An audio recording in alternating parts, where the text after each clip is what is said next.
سلسلہ ہدایت، قرآن، سنت اور اہل بیت علیہم السلام میں خوش آمدید۔ آج ہم قرآن مجید کی ایک ایسی سورت پر بات کرنے جا رہی ہیں جو ہمیں یوں کہیں کہ جھنجھوڑ کر رکھ دیتی ہے۔ یہ سورت واقعہ ہے، 56ویں سورت۔ جی، یہ ایک مکی سورت ہے اور اس کی 96 آیات ہیں۔ اس کا نام ہی الواقعہ، یعنی وہ واقعہ جو ہو کر رہے گا، اپنے اندر ایک ایسی حتمی اور ناقابل تردید سچائی سموئے ہوئے ہے۔ یہ صرف آخرت کا ایک نقشہ نہیں کھینچتی، بلکہ یہ ہمیں بتاتی ہے کہ ہماری روزمرہ کی زندگی، ہمارے اعمال، ہماری سوچ، یہ سب کس طرح اسے کائناتی انجام سے جڑی ہوئی ہے۔ بالکل، اور اس سورت کی فضیلت پر بھی بہت زور دیا گیا ہے۔ رسول اللہ صلی اللہ علیہ وسلم کا فرمان ہے کہ جو اسے پڑھے گا وہ غافلین میں شمار نہیں ہوگا۔ جی ہاں، اور عبداللہ بن مسعود تو اپنی بیٹیوں کو ہر رات اس کی تلاوت کا کہتے تھے، کیونکہ یہ فقر و فاقہ سے بچاتی ہے۔ اور امام محمد باقر علیہ السلام کا فرمان تو بہت ہی خوبصورت ہے کہ سونے سے پہلے اسے پڑھنے والے کا چہرہ قیامت کے دن 14ویں کے چاند کی طرح روشن ہوگا۔ تو اس کا مطلب یہ ہوا کہ اس کا تعلق صرف آخرت سے نہیں، بلکہ دنیا میں غفلت سے بیداری اور روحانی رزق سے بھی ہے۔ یہی تو اس کی خوبصورتی ہے۔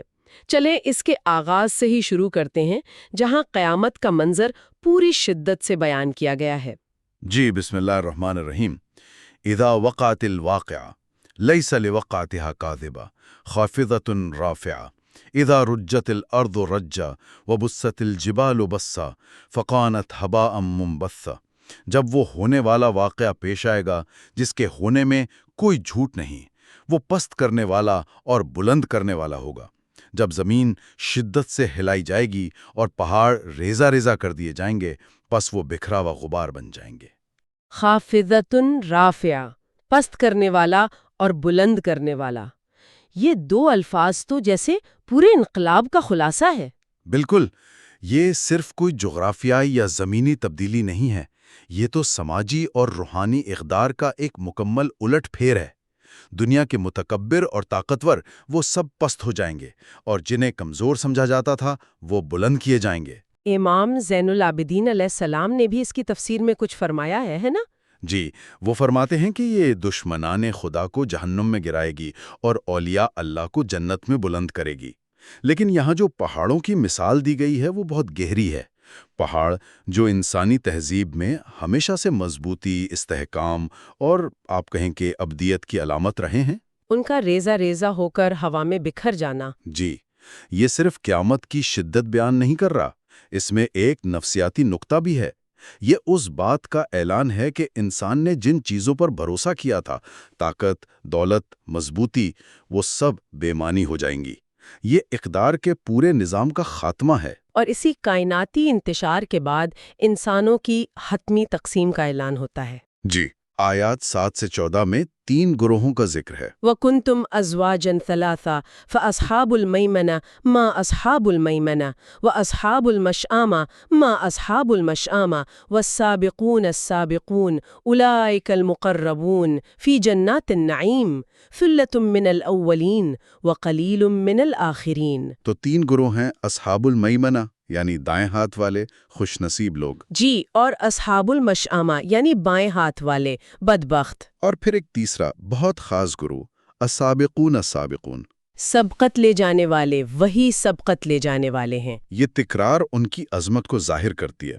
روایات میں ان سابقون کے کئی مصداق بیان ہوئے ہیں۔ جی، ہر امت کے پہلے ایمان لانے والے، جیسے حابیل، مومن آل فرعون، حبیب نجار، اور اس امت میں مردوں میں سب سے پہلے ایمان لانے والے امیر المومنین حضرت علی علیہ السلام ہیں۔ یہاں یہ جو سبقت لے جانے کا تصور ہے، یہ بڑا دلچسپ ہے۔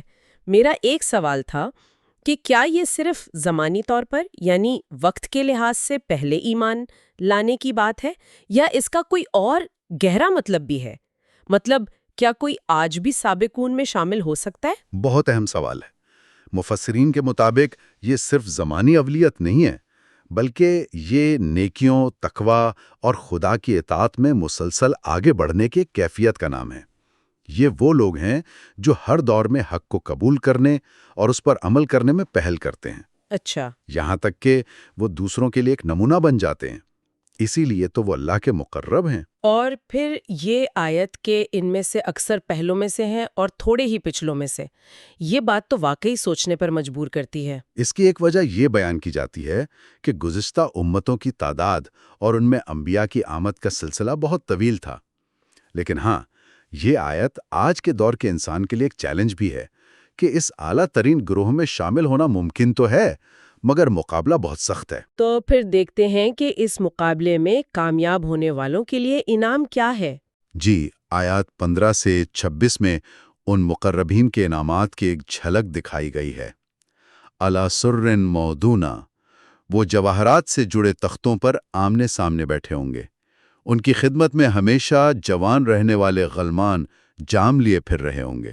اور ایسی شراب جو پاکیزہ ہے، جس سے نہ سر درد ہوگا نہ عقل میں کوئی فطور آئے گا۔ جی، اور ان کے لیے من پسند پھل اور پرندوں کا گوشت ہوگا۔ اور پھر حور عین کا ذکر ہے، بڑی آنکھوں والی حوریں جنہیں چھپا کر رکھے گئے موتیوں سے تشبیہ دی گئی ہے۔ یہ تمام نعمتیں تو ان کے اعمال کا بدلہ ہے، لیکن ان سب جسمانی اور مادی نعمتوں کے بیان کے بعد سورت ایک ایسی نعمت کا ذکر کرتی ہے جو شاید ان سب سے بڑھ کر ہے۔ بالکل، اور وہی اصل جوہر ہے۔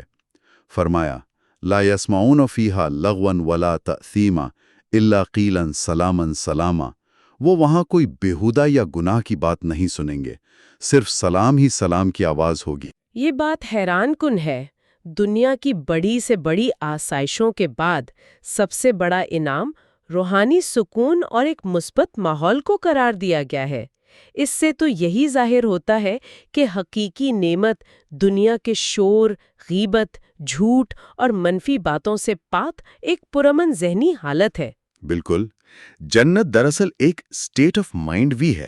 تو یہ تو سب سے اونچے درجے کی بات ہو گئی، لیکن ہر کوئی تو اس مقام تک نہیں پہنچ سکتا۔ تو پھر عام نیک لوگوں کے لیے کیا امید ہے؟ قرآن ان کے بارے میں کیا کہتا ہے؟ یہی ہمارا اگلا موضوع ہے، اصحاب الیمین کا۔ آیات 27 سے 40، وَأَصْحَابُ الْيَمِينِ مَا أَصْحَابُ الْيَمِينِ۔ اور دائیں ہاتھ والے، کیا کہنے ہیں ان دائیں ہاتھ والوں کے؟ ان کے لیے بے کانٹے کی بیریوں، تہ بتہ کیلوں کے باغات، دائمی سایہ اور بہتا ہوا پانی ہے۔ یہاں نعمتوں کا انداز تھوڑا مختلف لگ رہا ہے۔ مقربین کے لیے جواہرات سے جڑے تخت تھے، یہاں فطرت کے قریب ایک پرسکون ماحول ہے، سایہ، پانی، پھل۔ جی، یہ پرسکون اور آرام دہ زندگی کی تصویر ہے، اور ان کے لیے بھی پاکیزہ بیویاں ہوں گی جنہیں ایک خاص نئی خلقت کے ساتھ پیدا کیا جائے گا، جو ہمیشہ کنواریاں، اپنے شوہروں سے محبت کرنے والی اور ہم عمر ہوں گی۔ لیکن یہاں ایک بہت اہم فرق ہے۔ وہ یہ کہ اصحاب الیمین کے بارے میں فرمایا گیا، ثلۃ من الاولین و ثلۃ من الآخرین، پہلوں میں سے بھی ایک بڑی جماعت اور پچھلوں میں سے بھی ایک بڑی جماعت۔ جبکہ مقربین میں پچھلوں میں سے تھوڑے تھے۔ جی، یہ نقطہ ہمیں خدا کی رحمت اور اس کے انصاف کے بارے میں کیا سکھاتا ہے؟ ایسا لگتا ہے کہ معیار بہت بلند ہے، لیکن بخشش اور رحمت کا دروازہ بہت وسیع ہے۔ بالکل، مقرب بننا ایک غیر معمولی جدوجہد ہے، لیکن اصحاب الیمین میں شامل ہونے کا موقع ہر دور کے بہت سے لوگوں کے لیے کھلا ہے۔ اور پھر تیسرا گروہ آتا ہے، اصحاب الشمال، جن کے لیے کوئی امید نہیں، صرف ان کے اعمال کا نتیجہ ہے۔ جی، آیات 41 سے 56، وَأَصْحَابُ الشِّمَالِ مَا أَصْحَابُ الشِّمَالِ، اور بائیں ہاتھ والے، کیا ہیں بائیں ہاتھ والے؟ وہ جھلسا دینے والی گرم ہوا یعنی سموم اور کھولتے ہوئے پانی حمیم میں ہوں گے، اور سیاہ دھوئے کے سائے میں جو نہ ٹھنڈا ہے نہ آرام دہ۔ جنت کے سائے اور پانی کے بالکل برعکس۔ یہ صرف سزا نہیں، یہ تو ان کی دنیاوی زندگی کا عکس لگ رہا ہے۔ صحیح کہا۔ اس کے بعد قرآن ان کے جرائم کی فہرست دیتا ہے، اور یہ بہت اہم ہے۔ 3 بنیادی جرائم گنوائے گئے ہیں۔ پہلا، انہم کانوا قبل ذالک مترفین، وہ دنیا میں عیش و عشرت میں مست تھے۔ اچھا، دوسرا، وکانوا یصرون علی الحنث العظیم، وہ بڑے گناہ یعنی شرک پر اصرار کرتے تھے۔ اور تیسرا، وکانوا یقولون اذا متنا وکنا ترابا وعظاما ائنا لمبعوثون، وہ قیامت اور دوبارہ اٹھائے جانے کا مذاق اڑاتے تھے۔ یہ تینوں چیزیں تو ایک دوسرے سے جڑی ہوئی لگ رہی ہیں۔ یعنی عیش و عشرت اور بے حساب آسائشیں اکثر انسان کو تکبر میں مبتلا کر دیتی ہیں۔ جی، اور تکبر اسے خدا کے سامنے جھکنے نہیں دیتا، جس سے وہ گناہ پر اصرار کرتا ہے۔ اور جب انسان گناہ کی دلدل میں دھس جاتا ہے تو وہ احتساب کے تصور سے ہی انکار کر دیتا ہے، کیونکہ وہ اس کا سامنا نہیں کرنا چاہتا۔ یہ تو ایک پوری نفسیاتی زنجیر ہے۔ بالکل، اور ان کا انجام کیا ہوگا؟ زقوم کے درخت سے کھانا اور پیاسے اونٹوں کی طرح کھولتا ہوا پانی پینا۔ قرآن اسے طنزیہ انداز میں ان کی نزول یعنی مہمان نوازی کہتا ہے۔ اس کے بعد سورت کا رخ ان منکرین کی طرف مڑتا ہے اور اللہ اپنی قدرت کے دلائل پیش کرتا ہے۔ اور یہ دلائل بہت دلچسپ ہیں، کیونکہ یہ کسی فلسفے یا پیچیدہ سائنس سے نہیں بلکہ ہماری روزمرہ کی زندگی سے لیے گئے ہیں۔ جی ہاں، اللہ تعالیٰ قیامت کے منکرین سے 6 سوال کرتا ہے۔ نانو خلقناکم فلولا تصدقون، ہم نے تمہیں پیدا کیا، تم تصدیق کیوں نہیں کرتے؟ تم جو نطفہ رحم میں ڈالتے ہو، اسے تم بناتے ہو یا ہم؟ جو تم کاشت کرتے ہو اسے تم اگاتے ہو یا ہم؟ بادلوں سے میٹھا پانی تم برساتے ہو یا ہم؟ جس آگ کو تم جلاتے ہو اس کے درخت کو تم نے پیدا کیا یا ہم نے؟ اور آخر میں ہم نے ہی تمہارے درمیان موت مقدر کی ہے تاکہ تمہیں ایک نئی شکل میں اٹھا سکیں۔ ان دلائل میں کھیتی باڑی کی مثال مجھے بہت متاثر کرتی ہے۔ یہ ایک ایسا عمل ہے جس میں انسان کی محنت اور خدا کی قدرت ایک ساتھ نظر آتی ہے۔ کسان بیج تو بوتا ہے، لیکن وہ بارش، دھوپ یا زمین کی زرخیزی کو کنٹرول نہیں کر سکتا۔ صحیح، یہ روزمرہ کی زندگی سے ایک طاقتور مثال ہے کہ ہماری کامیابی دراصل ہماری کوشش اور خدا کی توفیق کا امتزاج ہے۔ قرآن ہمیں یاد دلا رہا ہے کہ ہم اس کائنات میں مالک نہیں بلکہ خدا کے ساتھ ایک طرح سے پارٹنر ہیں۔ اور ان تمام واضح دلائل کے بعد نتیجہ یہ نکالا گیا، فَسَبِّحْ بِاسْمِ رَبِّكَ الْعَظِيمِ، بس اپنے رب عظیم کے نام کی تسبیح کرو۔ اور پھر اسی عظمت کے تسلسل میں قرآن اپنی حقانیت کا اعلان کرتا ہے۔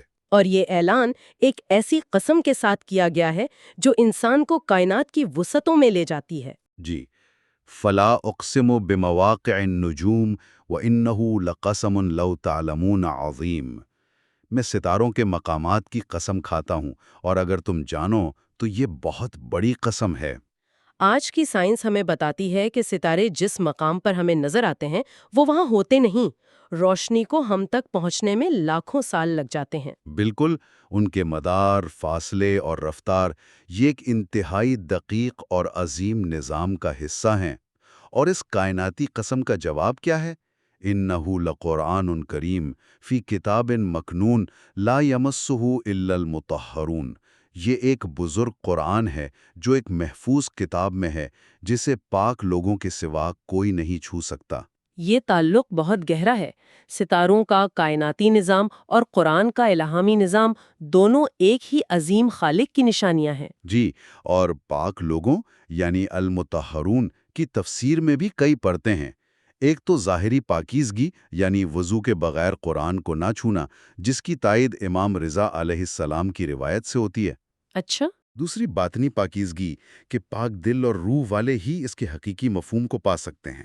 اور تیسرا، خاص ہستیاں جیسے انبیاء، فرشتے اور ائمہ علیہم السلام جو اس کے کامل علم تک رسائی رکھتے ہیں۔ یہ تصوری قرآن کے ساتھ ہمارے تعلق کو بدل دیتا ہے۔